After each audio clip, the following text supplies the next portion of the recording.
Halo Lomets, hari ini kita bakal ngobrol dengan delegasi Eva Uner yang barusan aja meraih peringkat pertama di lomba karya tulis ilmiah. Dan aku dengar-dengar ini katanya lomba LKTI pertama mereka. Oke, so langsung aja let's go, mari kita ngobrol. Halo. Gimana Halo. kabarnya? Baik. Oke, ya, meskipun tetap UAS, tetap semangat ya. Semangat harus. Iya. Emang agak beban pikiran nih. Oke, jelas. UAS itu malah jadinya event bulanan, Pak. Event 6 bulanan. Soalnya ini di dunia opsional. Iya. Betul juga ya. Itu opsional ya. Soalnya banyak itu aku ngeliat teman-teman kalau kita kelas pagi kan, kelas pagi tadi ya kita. Iya. Oh ya, kita kebetulan tadi satu kelas HPI, jadi ujiannya itu barengan. Itu pas jam 7, ujian itu jam 8, jam 7-an itu waduh, udah pada kayak zombie. Iya. Kelihatan baru belum tidur, mata santuk. Matanya panda semua. Iya, matanya panda, Enggak mata tidur merah. itu panda juga matanya itu. Kelihatan ya. Oke, anyway, terima kasih banget ya udah mau datang, udah nyempetin waktu di sela-sela UAS. Iya. Di sini aku pengen tanya-tanya nih soal LKTI kalian. Yes. Kalian baru pertama kali ikut LKTI ya? Iya. Langsung juara 1. Gih, luar biasa achievementnya. Itu Tapi ini sebelumnya, perkenalan dulu bisa ya? oke. Dari Anda dulu. Oke, halo semuanya. Perkenalkan, namaku Yonatan. Aku dari angkatan 2023. Halo semuanya, perkenalkan aku William dari angkatan 2023 juga. Oke, kita langsung tanya jawab ya. LKTI itu apa sih? Karena kan mungkin banyak orang yang masih awam ya. LKTI itu apa? Mau siapa? Oh, iya. Ayo. Jadi LKTI itu adalah singkatan dari lomba karya tulis ilmiah. Jadi kalau dari kata itu kan karya tulis ilmiah, berarti kita menyusun suatu paper yang berisikan pada suatu inovasi yang akan kita mau sampaikan dalam paper tersebut. Nah, dalam LKTI tersebut itu bobotnya itu mengacu pada inovasi atau pembaruan hukum yang kita masukkan dalam paper itu. Jadi nilai suatu KTI itu ditentukan apakah pembaruan hukum tersebut di paper itu apakah memang bombastis atau cuma biasa aja. Oke. Iya. Jadi seperti itu. Mungkin Intinya itu paper, tapi di paper itu ada kebaruan atau novelty di dalam yang kalian bawakan gitu ya. Betul. benar. Oke. Tapi kenapa harus LKTI? Kan banyak lomba yang lain ya. Lomba debat, terus lomba-lomba NMCC dan sebagainya, itu kenapa harus LKTI? Kalau dari aku sendiri perspektif dari kita juga ya, enaknya dari LKTI, serunya ya apalagi itu adalah bahwa LKTI itu kita ya kreatif, sekreatif ide-ide cemerlangmu itu bisa difasilitasi. Jadi sekreatif seseorang dalam menyusun itu dapat menjadikannya yaitu pola pikir kritisnya. Misal kita melihat sebuah permasalahan, kita juga belajar dari source yang banyak, kita bisa menemukan solusi menurut kita. Kita tinggal mengelaborasikan. Kalau debat kan banyak mosi-mosi yang ya kita harus berdebat sesuai dengan mosi itu. Iya, jadi terbatas orang Ya, ya. kalau LKT ini juga belajarnya lebih mendalam, benar-benar harus kita menyusun sesuatu argumentasi dan penelitian yang sangat-sangat rigid. Oke. Seperti itu. Tapi kalau kalian itu ada itunya nggak kayak ruang lingkupnya gitu? Misalkan khusus di pidana atau terkhusus di perdata atau gimana? Ada sebenarnya, tergantung pihak penyelenggara lomba ya. Kan biasanya itu mereka bikin subtema. Ada tema besar. Lalu pasti ada subtema yang mengikuti dengan tema besar itu. Nah, subtemanya itu kalau kita waktu itu bisnis. Oh, Ke arah masalah bisnis. bisnis. Ya, hukum Oke. bisnis. Gimana? Intinya adalah kita mencoba untuk menyelesaikan permasalahan yang ada saat ini, yaitu terlalu banyaknya peraturan. Begitu. Oh, nah, kebaruan apa yang kalian masukin di situ, yang kalian tulis? Metode. Karena kalau kebaruan, kalau masalah terlalu banyak aturan kan udah ada omnibus law ya. Ya. Ya, kalau kalian itu bagaimana? Apakah ada cara lain yang sampai juara 1 gitu? Jadi penasaran. Gimana? Kita gimana? Kalau dari paper kita sendiri itu kebaruan hukumnya adalah kita menggunakan AI sebagai optimalisasi dari penyusunan peraturan itu. Ya. Sekarang karena kalau misalnya kita lihat dari dunia sekarang itu kan negara-negara itu kan banyak berlomba-lomba buat pakai AI. Iya, Nah, artificial intelligence. mumpung sekarang ini AI sedang dalam perkembangannya, sehingga istilahnya apa ya? AI itu masih bisa gampang lah untuk dipelajari. Dan situ juga mengefisiensikan ke usaha kita untuk menyesuaikan peraturan. Jadi AI ini mumpung dengan perkembangan pesat sekarang ini itu seharusnya bisa dipakai untuk mengoptimalisasi overregulasi itu. Oh, paham. Berarti mungkin ini coba aku mengenai Anda ya, nggak tahu Ya. berasal dari coba. Ya apa? Berarti misalkan kita pengen cari hukum bisnis di bidang perseroan khususnya. Berarti nanti kayak ada aplikasinya gitu atau bagaimana? Iya. Oh, bikin aplikasi. Ke arah Berarti sana kemungkinan. bisa aplikasi, bisa website. Bisa dan website, sebagainya. iya. Nanti kita tinggal tanya di situ. Ini misalkan masalah perusahaan pilot berarti tinggal minta AI-nya gitu. Iya ya. Aturan yang pilot itu apa aja gitu? Fun fact, ada law firm yang dalam mencoba untuk menyelesaikan permasalahan kliennya itu sudah menggunakan AI. Oh, apa? Ada. Asegaf ya? kalau Iya, kalau nggak salah itu ada di Jakarta, kalau di luar negeri sudah mulai banyak sudah ya. banyak. Udah mulai banyak juga yang law firm top luar negeri itu mereka menggunakan AI dalam prosesnya mereka untuk menyelesaikan permasalahan kliennya karena AI itu cepat. Menarik, iya. Begitu. Iya, soalnya kalau misalkan kita ngomong LO pasti kan ini juga berkaitan dengan hukum-hukum yang lain ya. Misalkan kita dengan buat legal opinion, suatu legal opinion kan banyak banget peraturan yang Iya. jatuhnya kan over regulation Iya. gitu. Contohnya pas pertambangan deh, Oh iya. banyak banget ya UU PPLH. Terus ada juga perpresnya dan perda kan beda-beda kan, setiap daerah kan beda-beda. Sangat aturan beda. sendiri mereka. Iya. Terus juga menyangkut tanah ulayat dan sebagainya. Jadi itu yang kalian bawakan itu ya, novel Iya. kebaruan itu di situ. Iya. Betul. Jadi lebih mudah. Lebih mudah dalam upaya bagi pemerintah Dan gitu. juga itu bisa mengurangi human error dalam klasifikasi peraturannya. Sehingga lebih efektif nanti.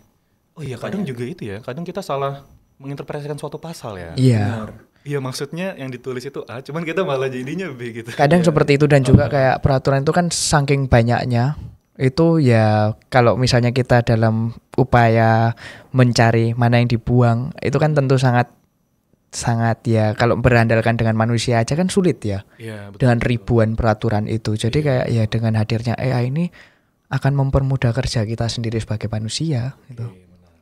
Berarti kesimpulannya adalah kalian melihat sebuah fenomena di Indonesia di mana itu banyak banget peraturan yang jatuhnya tumpang tindih dan malah jatuhnya over regulation gitu. Iya. Betul. Nah, di situ kalian merumuskan kita bisa memakai teknologi artificial intelligence untuk hal tersebut gitu. Oke, bantu. Menarik. Aku jadi penasaran ini deh. Kalian itu satu tim berapa orang?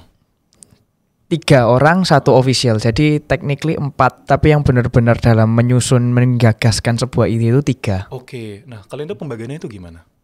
Pembagian bahas nulis itu kayak gimana? Sebenarnya kalau pembagian sendiri itu kan dari LKTI itu kan hampir sama strukturnya kayak skripsi. Jadi ada latar belakang, terus ada tinjauan pustaka, terus ada pembahasan Metode kan penelitian. pembahasan kan menjawab untuk rumus masalah itu Iya, kan. betul.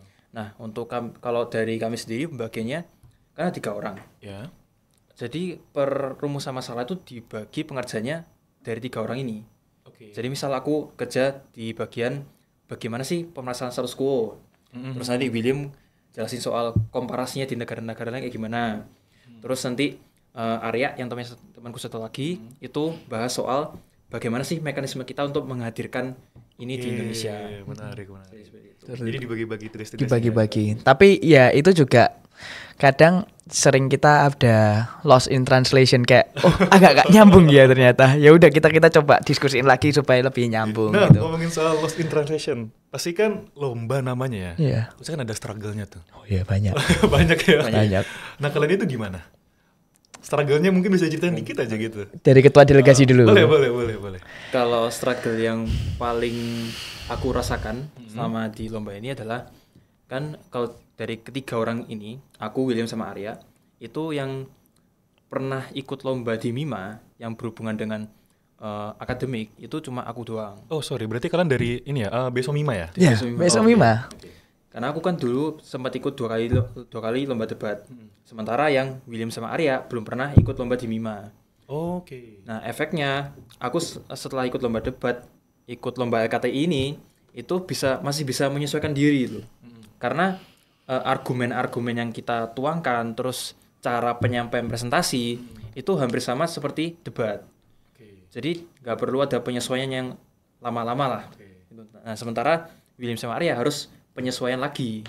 lebih dari awal. Oke, berarti kasarannya harus mengejar gitu ya. Iya, Belajar lagi, betul. belajar hal baru lagi. Bisa. Kalau Kalau kamu sendiri gimana, Bro? Sebagai anggota, tadi kan sebagai Kalau- LV dari ketua delegasi. Kalau aku sendiri sebenarnya kalau misalnya mencetuskan ide-ide itu cukup sering aku gitu meluruskan pola pikirnya dia gitu, sering kita itu kayak nggak sepaham gitu loh, nggak gini tapi itu menurutku bukan tantangan dia. Tantangan itu adalah time management kalau menurutku, dan sense of priority. Kadang itu dalam ya, kalau masalah aku sendiri menurut mereka juga sudah saya notice, dan aku sendiri juga notice sense of priority. Kadang itu ya ada burnout, dan masa lomba kan stres ya.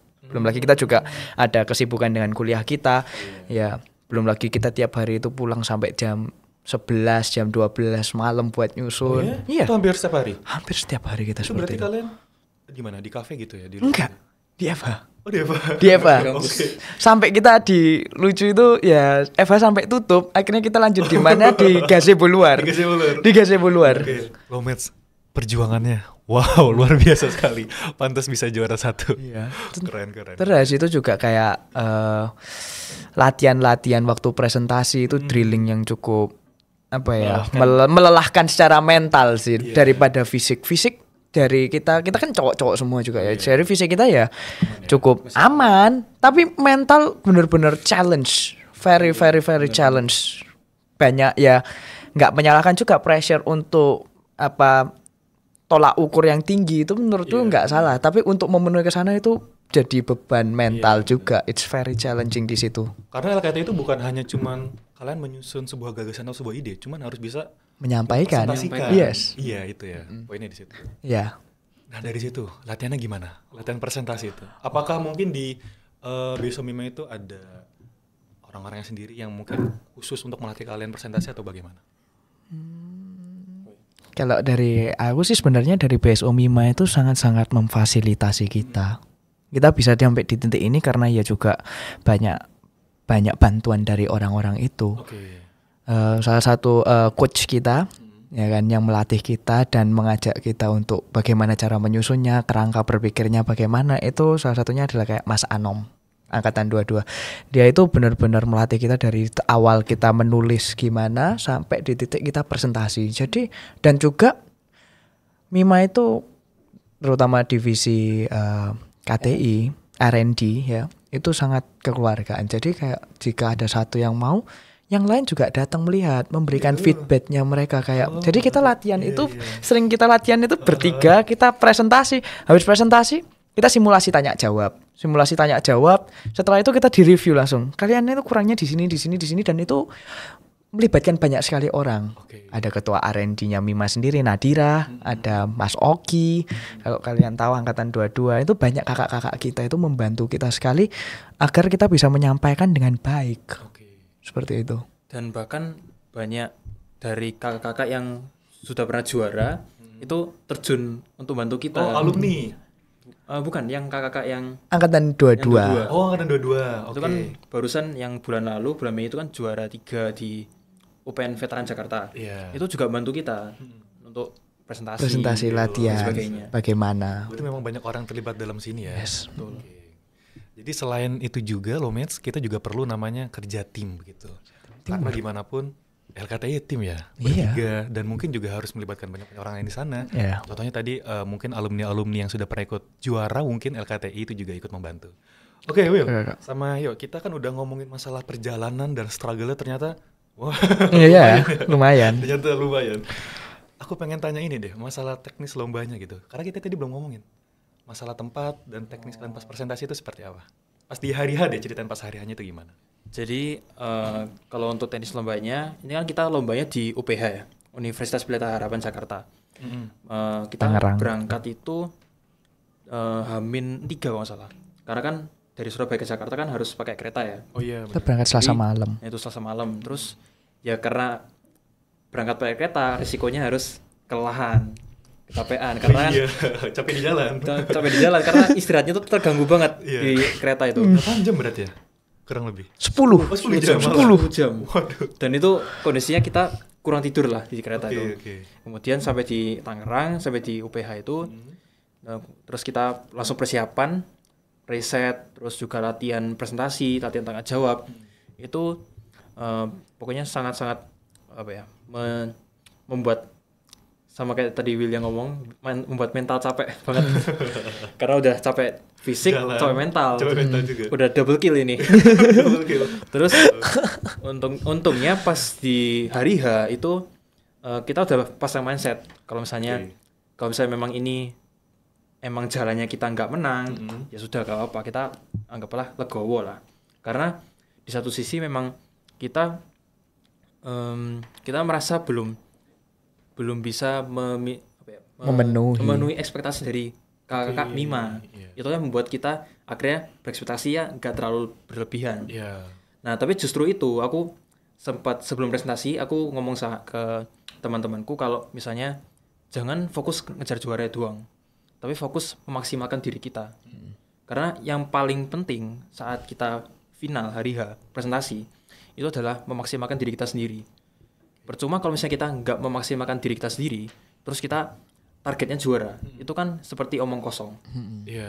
Jadi memang paling penting adalah fokus ke diri sendiri dulu. Berarti jadi versi terbaik dari diri sendiri. Iya. Oke, menarik. Seru. Tapi lo Mitch ya, ngobrol sama orang pintar itu jatuhnya kayak seru gitu. Semoga ilmunya tertransfer. Waduh. Bisa ketransfer ilmunya. Amin. Oke, welcome semuanya yuk. Kalian ada pesan nggak mungkin buat teman-teman di luar sana yang baru mau mulai LKTI? Terkhusus buat ini mahasiswa baru. Iya, mahasiswa baru FA UNER. Kamu dulu dah. Kalau untuk pesanku ke mahasiswa baru, terus juga teman-teman dari mahasiswa FA UNER, lomba itu harus dicoba. Karena belum tentu apa yang kita bayangkan ketika ikut lomba. Misal kita takut, kalau misalnya kita takut mengecewakan teman kita, terus takut mengecewakan kakak tingkat yang lain, terus takut overwhelm sama jadwal kuliah, itu harus dilawan. Karena kalau lomba itu adalah memang yang paling penting itu satu mental yang paling bagus tuh contoh adalah mental nekat. Jadi kalau misalnya lomba ya udah kita nekat aja. Yang penting tujuan kita tuh baik gitu. Coba dulu aja. Jadi YOLO aja. YOLO aja. Yang penting adalah adanya mentor. Kalau misalnya ada mentor kakak seperti kak di kita, itu kan ada kakak dari Mima. Itu kan selalu membantu kita. Yang penting ada itu aja, itu udah menurutku udah bisa membuat kita untuk oke, kita harus coba ini. Jadi seperti itu. Memang dicoba dulu. Kalau memang gak memuaskan, baru coba yang lain lagi. Kalau dari aku berlomba seperti ini itu kesempatan yang jarang. Nanti kita di dunia kerja itu jarang untuk melakukan hal semacam ini lagi. Dan kesempatan yang ada dan fasilitas-fasilitas yang ada di tempat ini harus kita pakai. Iya, semaksimal mungkin kita. Lalu juga ya benar yang Yoyo tadi ngomong adalah jangan takut, jangan nunda-nunda. Waktu itu salah satu Yoyo ini adalah dia berani mencoba dari debat dulu. Kalau aku ini agak hitungannya lumayan telat kita joinnya. Semarin mulai coba lomba itu semester 4. Dimana ya sudah seharusnya kita ini bisa menjadi mentor-mentor bagi adik-adik kita. Tapi ya itu makanya gak usah takut, gak usah yang pinggir panjang, kadang coba aja. Pengalaman kita berdua ini ya hasil YOLO itu. Hasil coba aja dulu. Waktu itu aku waktu itu ngajak dia kayak gini. Ini cerita sedikit teman-teman. Boleh. Ini cerita sedikit. Aku ngajak gini. Waktu itu aku asal omong aja. Yuk, ayo LKTI. Dia ngomong, ya udah kalau lomba aku nggak masuk penyisian, aku LKTI. Der nggak masuk dia stres. Tapi akhirnya dia LKTI. Kita dengan keasbunan kita masuk coba. Bahkan kita sendiri tuh nggak tahu yang kita seleksi ini lomba apa, ternyata lomba cukup gede. Semua orang itu selalu berpikir bahwa step by stepnya untuk mengikuti lomba LKTI adalah mulai dari lomba esai ke LKTI. Kita langsung LKTI, dan LKTI-nya bukan yang kayak ternyata menurutnya para orang-orang ini LKTI besar. Karena hadiahnya juga besar. Gitu. Jadi kayak ya itu. Kadang nggak perlu pikir apa-apa, nggak perlu kamu takut, coba aja, karena kesempatan nggak datang 2 kali. Dan kalau kamu mau belajar dan apa, semua itu bisa. Karena jiwa kompetitif itu kita perlu sebagai orang hukum. Jiwa kompetitif dan jiwa ingin tahu itu. Dan ya kita ngasah dengan berlomba itu. Itu adalah sesuatu yang akan sulit kita temukan kalau kita nggak nyoba sekarang. Dan kita sekarang kuliah. Kuliah itu adalah era-era yang emang nothing tulus Mas Ian. Waktunya coba-coba belajar hal baru. Bener-bener belajar. Betul. Ini adalah salah satu outlet juga kamu belajar banyak hal yang nggak diajarin di kelas. Betul, betul.